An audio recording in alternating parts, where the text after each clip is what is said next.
조이대는 지금 탄핵 직전입니다. 만약 탄핵 소추로 헌재로 간다면 자진 사퇴를 하겠죠. 다만 이렇게 된다면 보수 언론들과 야당이 들고 일어나 보수 결집을 노리며 선거에 영향을 주려고 할 것입니다. 민주당이 아직 칼집에서 칼을 빼들지 않는 이유는 오로지 이것 하나 때문입니다. 그런데 조이대가 지선이 끝나면 민주당이 그 카드를 쓸까봐 지금 사법 시스템 마비 카드를 꺼내 들었습니다. 여러분, 지난달 3일에 노태학 전 대법관이 퇴임을 했습니다. 그런데 한 달이 훌쩍 지난 지금까지도 그 빈자리를 채울 후임자가 정해지지 않고 있어요. 대법관 자리가 공석이라는 건 국가의 최종적인 법적 판단을 내리는 시스템에 구멍이 생겼다는 뜻입니다. 왜 이런 일이 벌어지고 있을까요? 표면적으로는 적임자를 찾느라 고심 중이다 하겠지만 속내를 들여다보면 이게 아주 팽팽한 권력 게임입니다. 조이대 대법원장과 이재명 대통령의 청와대가 인사권을 두고 한치의 양보도 없는 줄다리기를 하고 있기 때문입니다. 일단 우리가 이 상황을 제대로 이해하려면 먼저 게임의 룰을 알아야 합니다. 우리 헌법 제104조 2항을 보면요. 대법관은 대법원장의 제청으로 국회의 동의를 얻어 대통령이 임명한다.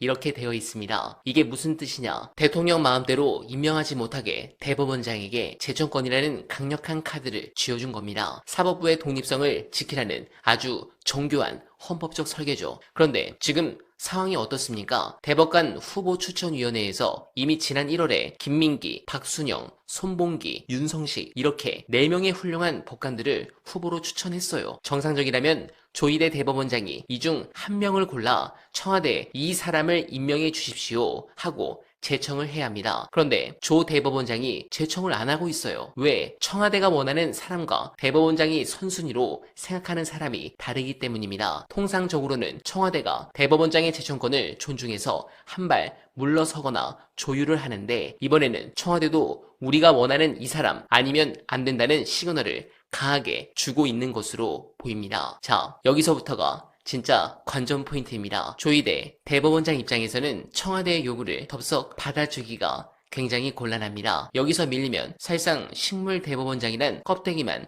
남게 되는 상황이기 때문입니다. 그래서 법조계에서 아주 흥미로운 관측이 나옵니다. 조 대법원장이 오는 6월 지방선거 이후 나아가서는 올 9월까지 버틸 수 있다는 겁니다. 9월에 무슨 일이 있느냐? 이훈구 대법관이 퇴임합니다. 한번 생각해보세요. 대법관 후보를 한 명만 제청해야 할 때는 올원 아싱입니다. 청와대와 대법원장 둘 중 하나는 완전히 져야 해요. 하지만 9월에 2명을 한꺼번에 제청하게 되면 한 명은 청와대 뜻을 수용할 테니 다른 한 명은 대법원의 뜻을 존중해 주십시오 하는 식의 타협이 가능해진다는 계산입니다. 물론 이건 쉬운 결정이 아닙니다. 대법원도 출혈을 감수하고 있습니다. 지금 대법원이 13인 체제, 즉 한 명이 부족한 상태로 돌아가고 있습니다. 그래서 조 대법원장이 박영재 법원 행정처장을 재판 업무로 복귀시키고 그 행정처장 자리를 공석으로 두는 고육지책까지 썼습니다. 물론 표면적으로는 사법개혁 3법에 대한 반대 표명이었지만 대법원 재판이 밀리는 것만큼은 어떻게든 막아서 자신에 대한 공격을 방어하기 위함도 있는 겁니다. 그렇다면 청와대는 왜 이렇게 강경할까요? 이재명 정부 출범 이후 첫 대법관 인선입니다. 첫 단추라는 상징성이 어마어마하죠. 사법부의 지형에 정부의 국정 철학이나 시대 정신을 반영하고 싶은 건 역대 어느 정부나 마찬가지였습니다. 여기서 쉽게 물러서면 향후 사법부와의 관계에서 주도권을 뺏길 수 있다는 정무적 판단이 깔려 있을 겁니다. 그런데 중요한 부분은 대한민국 헌법상 대법관은 대법원장의 독단으로 임명할 수 없습니다. 대통령의 임명권과 국회의 인준투표라는 두 개의 거대한 수문이 버티고 있습니다. 주권자의 압도적 지지를 받은 이재명 행정부와 법여건이 장악한 입법부를 무시하고 자기 뜻을 관철하겠다. 현실적으로 불가능합니다. 오히려 이런 무리수는 현재 법 연건이 벌이고 있는 대법원장 탄핵 소추안 발의에 아주 훌륭한 명분과 땔감을 제공할 뿐입니다. 스스로 자신의 목을 조르는 완벽한 자해 행위입니다. 여러분,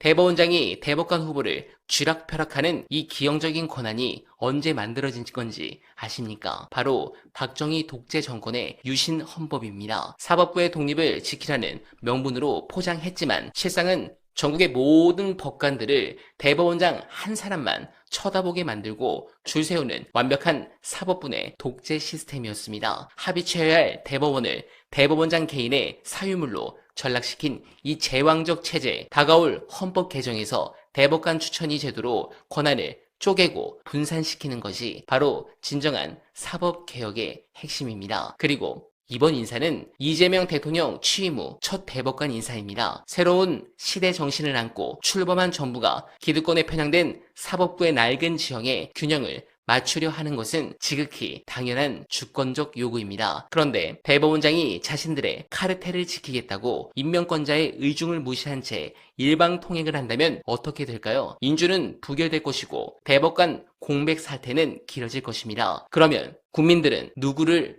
원망하겠습니까? 지지율이 높은 대통령입니까? 국회입니까? 아닙니다. 권력에 눈이 멀어 상식적인 인사를 걷어차고 목리를 부린 조희대 대법원장 본인이 그 거대한 정치적, 역사적 책임을 고스란히 뒤집어쓰게 될 것입니다. 여러분, 유신시대의 망령이 아직도 서초동 대법원 청사위를 배회하고 있습니다. 하지만 우리 깨어있는 시민들이 저 기형적인 제왕적 시스템의 맹점을 꿰뚫어보고 그들의 얄팍한 인사권 남용을 매섭게 감시하고 있는 한 저들의 기득권 연장 시도는 결코 성공하지 못할 것입니다. 주권자의 상식을 거스르는 권력은 반드시 자멸합니다. 우리는 그 자멸의 과정을 차분하고 단호하게 지켜보며 다음 사법개혁의 벽돌을 준비하면 됩니다. 관련해 민주당이 지금 당장이라도 탄핵을 추진해야 하는 이유, 그래서 조희대를 사법권자에서 끌어내려야 하는 이유 끝까지 봐주시고 여러분들의 생각 댓글로 부탁드립니다. 재판소원이 통과되면서 이미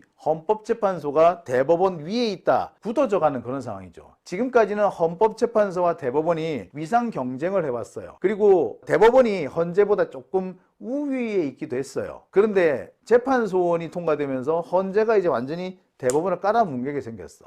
이 상황에서 대법원장이 헌법재판소에 붙잡혀 와가지고 탄핵 심판을 받는다고 생각해 보세요. 위상은 완전히 뒤바뀝니다. 헌법재판소가 확실히 대법원 위에 올라서는 거야. 대법원에서 이걸 가만 있겠냐고. 이런 굴욕적인 상황을 참을 수 있겠어요? 조희대 때문에 법원은 자기들이 약간 아래로 보던 헌법재판소 밑에 대가리를 숙이고 들어가야 되는 상황이 돼버렸어. 여러분이 사법부 구성원이라면 뭐라고 하겠습니까? 조희대 너 일단 나가 라고 하겠습니까? 아니면 너 현직 유지한 상태에서 재판 받아 그러겠습니까?